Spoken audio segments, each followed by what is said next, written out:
Hey guys, happy to meet you in another video. Yes, it's been a while, I know. And this time, instead of talking about like a practical concept or about some book or about some aspect of personal finance, I wanted to give you guys another very personal story and the learnings associated with it. So, yes, you would have seen in the thumbnail, I purchased a 30 lakh SUV back in 2023. We are sitting in March of 2025. Yes, it's been 2 years, and I'm talking about a purchase decision that I made 2 years back. But throughout this video, the rest of the video, you'll understand why I've chosen to talk about this right now. So let's go into the video.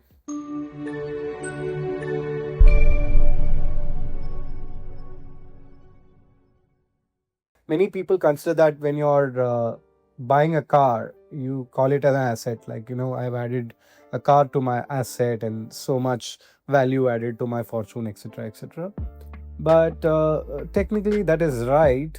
But in reality, it's not an asset, it's actually an expenditure because the value is going to go down and down, and at one point in time, it just becomes zero, right? And you can just prolong the point when the actual value will become zero. But the fact that it's going to go down in value is not going to change. Of course, I'm not talking about vintage cars or vintage bikes, everything which actually grows in value, but that's a very rare case. 99.99% of the time when you acquire a vehicle, it's just an expenditure and the value is going to go down.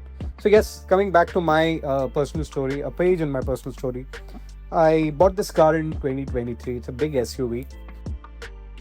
Emotional reasons associated with it. The first one is, yes, the family was getting bigger and bigger, and every time we had to go somewhere, we had to book a private car and then chauffeur and all the hassle and everything. So I thought, the decision to travel will become very faster, and then of course life experiences with family is very, very important. So I thought getting a car will actually push us to take more trips and more experiences with the family that we can recollect later in life. So that was one of the emotional reasons. You can't really put a value on it. And number two is that my obsession with cars. Well, I don't consider myself a car fanatic, but I'm reasonably interested in cars. I like to drive fancy cars.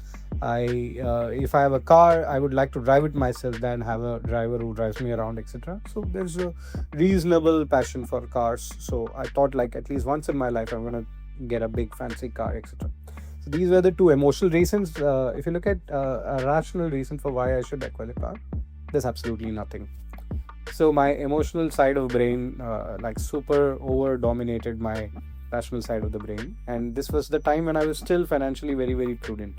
Of course, everybody has weaknesses, and I consider this as my weakness. So once, at least in a lifetime, I want to acquire a fancy car, and the decision is already made. If you tell me, like, now will you do this mistake 10 years, 15 years down the line, or even in like next 2 or 3 years, well, I'll definitely not do that, right? That's a learning. It's a hard lesson, and hard lessons are hard hitting, and a sane person would not commit the mistake again. So I'm just going to look at my iPad because I have to recollect numbers on why this decision is such a poor decision. So before acquiring this car, I used to drive like a 7-year-old Maruti Alto. Everything included, my insurance, maintenance, fuel, washing, everything included. Will not go beyond 4,000 rupees a month for my Maruti Alto. And the day when I got this big fancy SUV into my home, the next month my expenditure went from 4,000 to 17,000, which is like a 4x increase.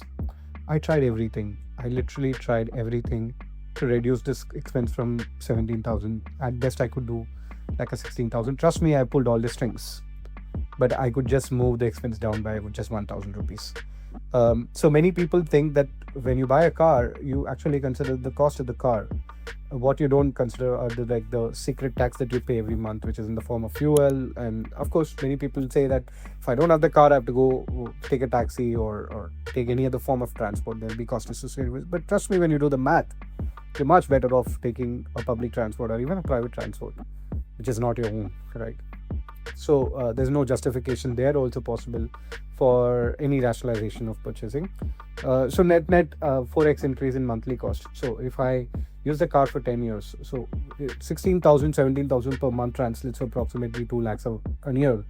So if I keep the car for 10 years, that's 20 lakhs along with the purchase cost of 30 lakhs. So net I bought this car with 50 lakhs of money and not just 30 lakhs of money, which is what I paid initially. So yes, I am at the stage of life where I can, if something as big as a decision to buy a 30 lakh car, I need to go for some sort of private financing.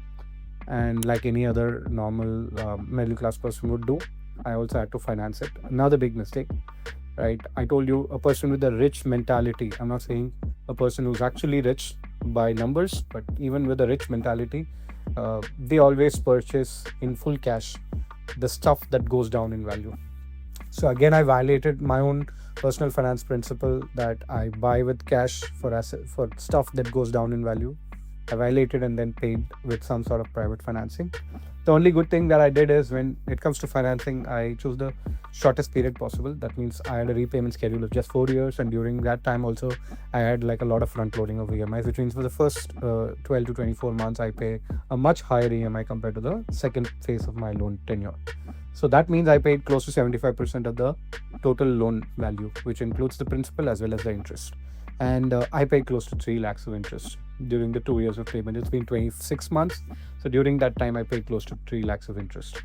So now what happens is that the car, if I put it out in the market for a resale, it's going to, when I acquired it, it was 30 lakhs.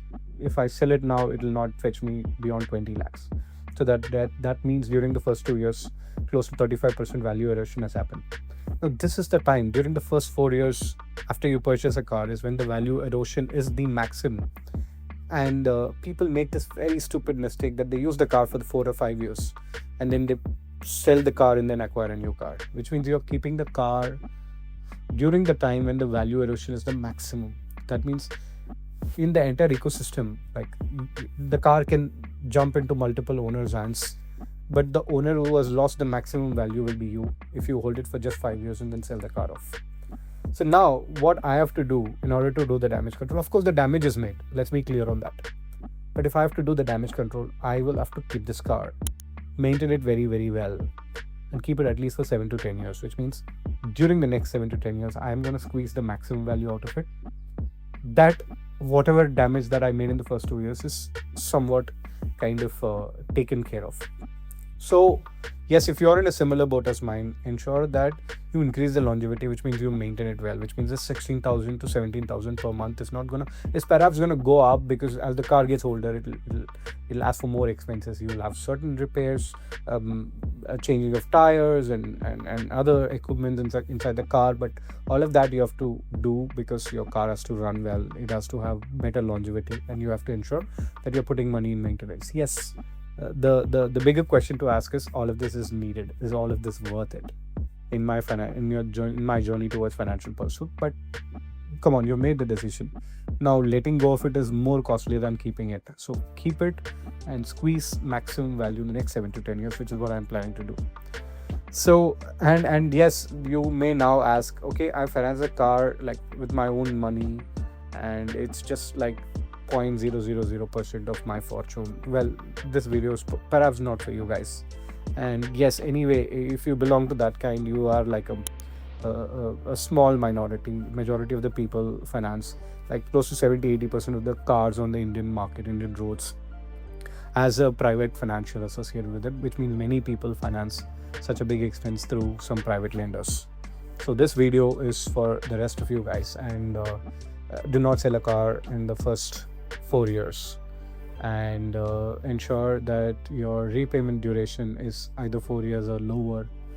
And the second thing is, if you can avoid a car in first place, please avoid a car. Do not make the mistake that I made. Yes, the thumbnail may be enticing that I acquired a 30 lakh car. It gives a sense of growth for somebody, but it's by all means, it's definitely not a growth. If at all, it derails your path. It derails the speed at which you travel towards your financial independence. Yes, nobody is perfect. I committed my mistakes, but the real deal is, are you learning from your mistakes? I learned it the hard way. So what are you going to do? Thank you.